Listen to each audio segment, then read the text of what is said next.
G'day, Tragic here, and welcome to another box opening. This is, I've lost count. What's in this? What else have we got? What else have we got from our shelf, baby? Okay, so this one has some interesting stuff. Firstly, we have Eminent Domain. This is a deck builder. It's a very, very cool game in my opinion.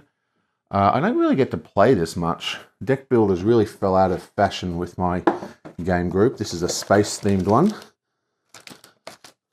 It's got very nice art, this sort of retro 50s kind of art style. And it's a classic, traditional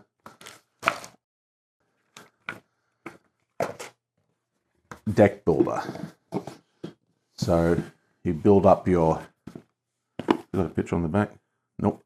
I'll find some photos of it. But basically you have a bunch of generic cards in the center and they're all dual purpose. Like any deck builder, you can use them to pay for stuff or you can use them to play for things. And then you've got like specialty cards that you can buy into to refine your deck. And they can be warlike, they can be engineering, they can be scientific, you know, all that kind of thing.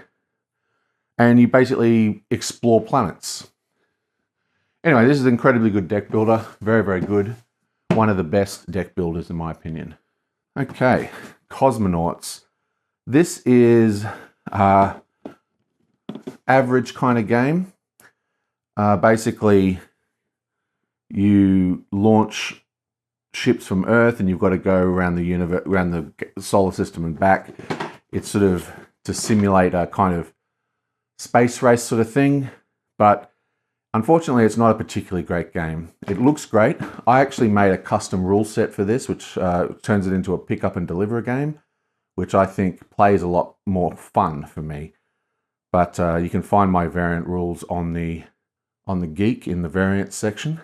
Unfortunately, this game didn't really hit it off for me, but it's a pretty decent game. Like, you know, it's not unbelievably bad. What else we got here? Okay, so Gold West. This is an absolutely brilliant light Euro where you're sort of staking out claims, mining for gold, dealing with, you know, bandits and all this kind of stuff. Fantastic game. Now, this is interesting to some people because, what's that guy's name on the Dice Tower? I can never remember their names. I only remember Tom Vassell. One of the Dice Tower guys is very famous for liking short games and liking sort of light games, but he loves this game. And that's because this is a very light, low rules, low mathematical Euro, but it still captures that Euro feel perfectly. It's a fantastic little light game. Oh, now here's a good one. This is Brussels, 1893, where basically you're art dealers and you have to build this sort of, you know, art district and stuff. You've got characters out here. This is one of these Euro, like a classic Euro. There's a lot going on in this game. It's mechanical. You're basically focusing most of your attention on your own play area as you build up your little collections. It's a point salad and it's awesome. This is one of my absolute favorite Euro games. I love this game. Absolutely love this game. In fact, there was a game that came out recently. I think it's called Constantinople, which reminded me a lot of this, which I have not yet bought. But this is a absolutely fantastic game. Billions of moving parts. Can't get much better than this. Brilliant.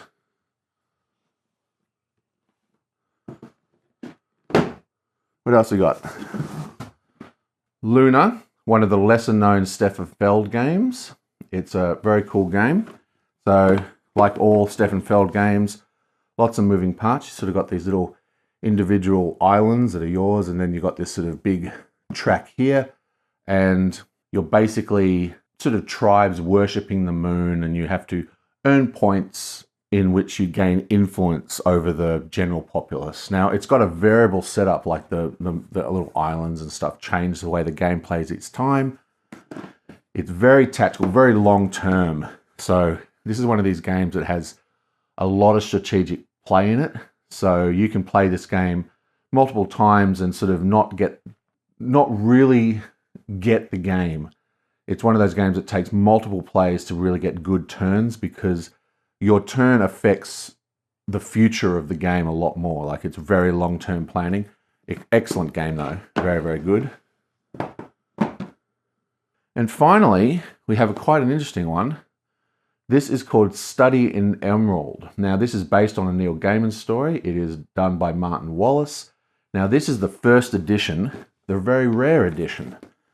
So this edition only had one print run, and then when they released second edition, it's like a completely different game. It's not even the same game. This is a clunky, excellent game. It's actually one of my few quote-unquote collectibles. People seem to want this game because it's rare. They pay a fortune for it. It's a very, very good game. So basically, you have to court these characters. God, it's been a long time since I played here. So you've got to court these characters, and some of them are cultists and some of them are not. It's got a whole, Lovecraft bent to it. And it's a point salad, and it's just a fantastic game. Love that game, but I don't get to play that very often because it's a little bit...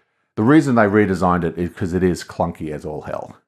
Okay, so that's that box. Pretty cool. Lots of good stuff in there. Brussels is my favorite game in this pile by a long way, followed by Gold West, followed by Study in Emerald, and then Eminent Domain, Luna, Cosmonauts. And I'll see you guys next time.